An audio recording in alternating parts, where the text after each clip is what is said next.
been working for many years in support of BIM.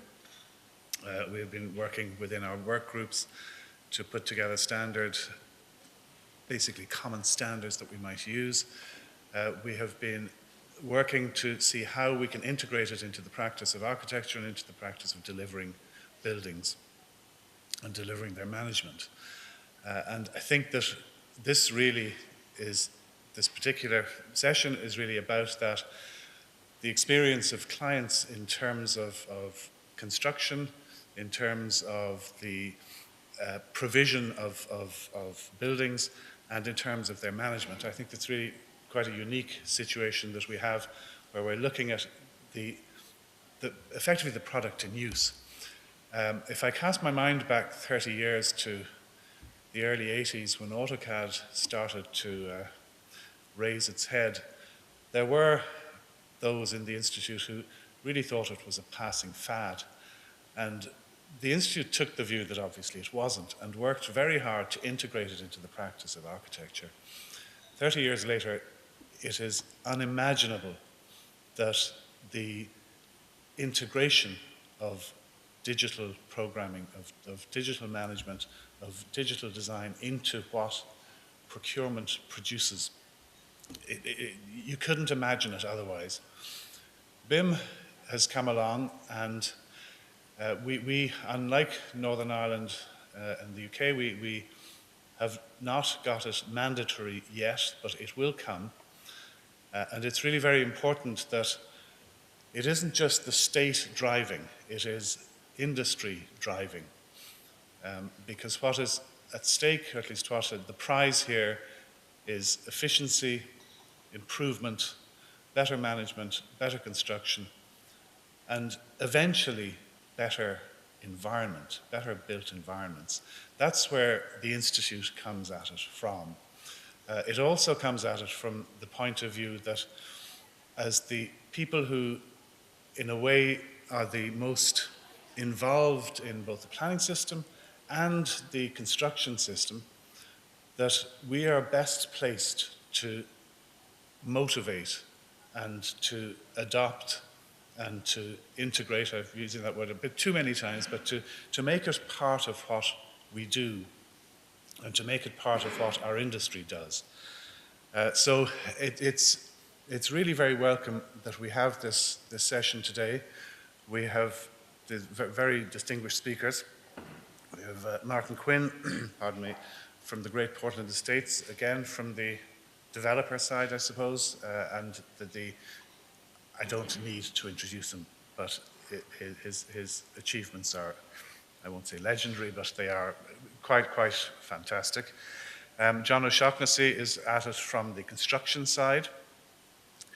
In a way, the contractors are the ones who I think might find it most difficult to make the move, because it isn't really part of their training.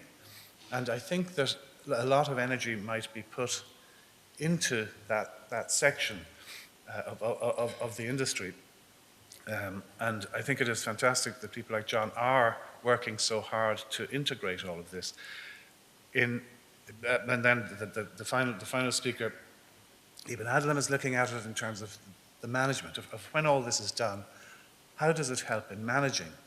I think most people around here would probably understand how it does, but it's very well worth looking at it, just sort of quite coldly standing back and saying, this is how we do it, this is how we do it, this is how we do it, these are the pluses and minuses. I think it's really exceptionally useful. I think that there are risks, possibly is the right term to use, that we should keep in mind. And I don't think we have thought about it really adequately, and that is that in the virtual world of BIM, the decisions are all made. So when you go onto site, I'm really coming at it from a not quite a liability point of view, but the design and construction effectively is complete before you go onto site. So the input that is required very early on is really enormous. And from not just the architect's point of view, but the constructor's point of view, and indeed the manager's point of view, there could be a perception that this is really for the big people. Certainly in architecture, there are two-person practices who only use BIM.